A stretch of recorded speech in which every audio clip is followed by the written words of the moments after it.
I've loved modding gaming handhelds. Really, the PSP was the big one for me, but the 3DS, the original DS as well, have been a ton of fun to play around with, try different emulators on, and not only play games from their original libraries, but play games from libraries that these systems could emulate. And for that reason, I was so invested into that I oftentimes overlooked the dedicated gaming handhelds, these Linux and Android-based devices that are made to play classic games, play ROMs, and one of the most popular ones for a long time has been the Miyoo Mini. I will note that the Miyoo Mini is by far not the most powerful retro handheld you can get, but it's also not the most expensive. At about $60, what you get with the Miyoo Mini is a device that can play anything up to and including the PlayStation 1. It can't play Nintendo 64, it can't play Dreamcast or anything like that, which you will find in other retro gaming handhelds. It's extremely small, has a 3.5-inch screen, and really is very compact and very portable, but that was not the reason why I eventually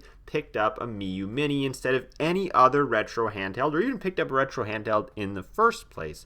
I bought this device because of the community-created custom firmware for it, Onion OS. Onion OS is really everything that I talked about in my video 3 months ago that I wanted to see when I enjoy and play video games these days. I need to be able to get in and out of the games very quickly, and obviously for a handheld that's important for anybody, and Onion OS really does deliver that. It's important to note that currently the only device that you can get Onion OS on is the Miyoo Mini. So when I talk about some of these features, they are exclusive to the Miyoo Mini. And of course, they didn't come that way out of the box. You can't give the Miyoo team credit for this because they didn't have these features. But the community around the Miyoo Mini has been so strong and so supportive that we've seen development and things like this come together. The Miyoo Mini subreddit is extremely active. The people on it are very passionate about the handheld. And it just goes to show that you don't necessarily have to have the very best device to be able to enjoy it and get a lot out of it. So the big thing that I was over the moon about is the game switcher. Basically, you power on the Miyoo Mini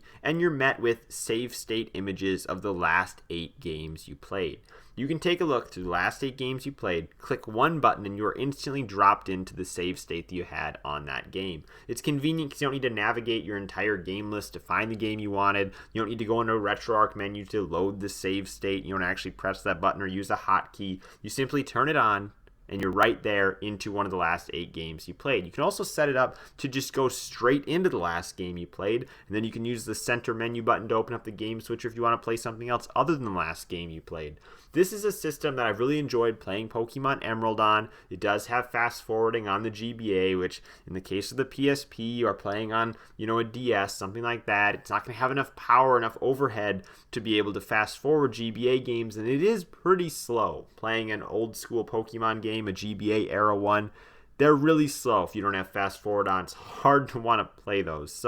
But this, again, different than my phone in the fact that it has physical buttons. Obviously, you can get a game controller for your phone that snaps on, gives you a landscape playing setup similar to like a PSP, but that's another thing you have to bring with. I do have the Razer Xbox one. It's nice, but it's a hassle to have to attach that onto the phone and then, navigate all your phone menus. Maybe you got something else going on your phone or your phone ends up ringing mid-game. It's a pain. Honestly, it's much nicer to just have a separate device. And this Miyoo Mini has very, very nice buttons. Now, I should clarify, I have the Miyoo Mini Plus, the one with a 3.5-inch screen, which to me is already kind of small, but there is just a regular Miyoo Mini with an even smaller screen. That one's hard to get, and honestly, I wouldn't take a look at it. It also does not have Wi-Fi. I would definitely pass on it because here's the reason why I've came to enjoy a lot of older games that otherwise I would never have taken a look at.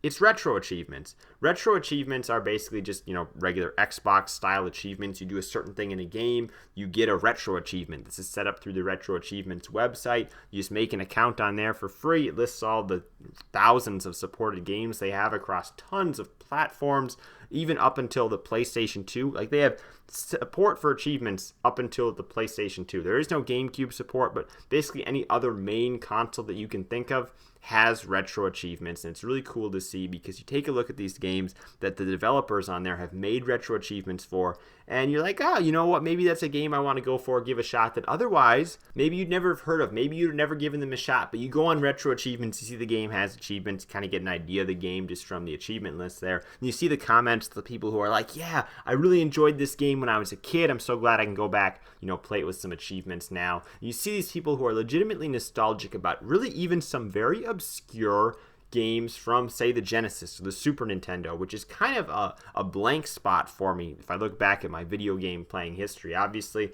I was into playing video games much after those systems were out, and it's not something that I've taken a lot of look at, when it comes to emulation. Usually if I'm emulating, it's going to be Game Boy Advance or Game Boy Color, PlayStation 1, which the PlayStation 1 has a library that seems to never end. When you think you're aware of all the PlayStation 1 games out there, there's 20 more you've never heard of that come on your radar. The PlayStation 1 is just so massive. So having PlayStation 1 on here, even though it doesn't have joysticks, don't let that deter you. The fact that it doesn't have joysticks, not a big deal, because unless you're playing Ape Escape, every PS1 game is going to be playable, with just the D-pad, and it was designed that way. All these PS1 games were designed to play on a D-pad. So there are tons of reviews online. You can find out what people think about the Miyoo Mini, and the majority of those reviews are extremely positive. There's just a ton you can do with this, and like I said, the development that's going on behind the scenes from the community just continues to grow and grow each day. I mean, recently we got Pico 8, just full Pico 8 play, as well as the ability to download Pico 8 games straight to the system,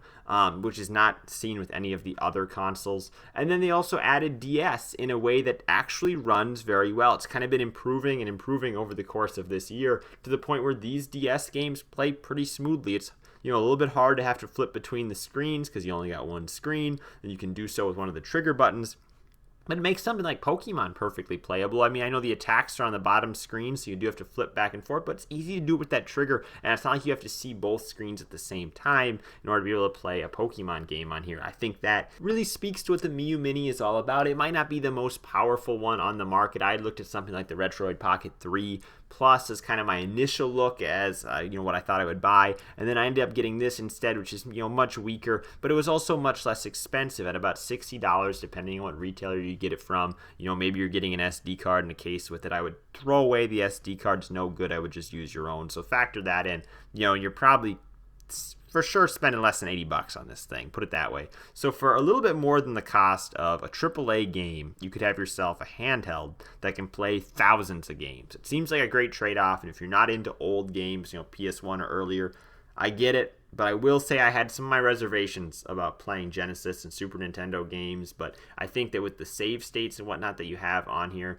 even cheat codes in a lot of cases for most of the older games, it makes them be much more accessible than you might think that they were, much more enjoyable than you might have perceived them to be. Thank you guys for watching. I'm Bailey, and I will see you in the next video.